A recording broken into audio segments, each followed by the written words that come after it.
go outside and many other things. I can tell you that I have a little brother, he's 10 years old.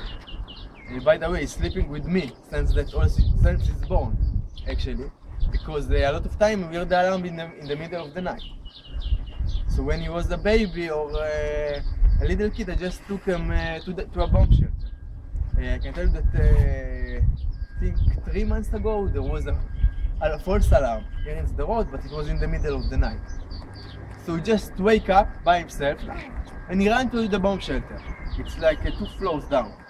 He ran to a bomb shelter, stayed there like a minute and go back to sleep. I don't know even if he was awake or not. In the morning he didn't even remember that there was an alarm. I believe that if you're gonna hear that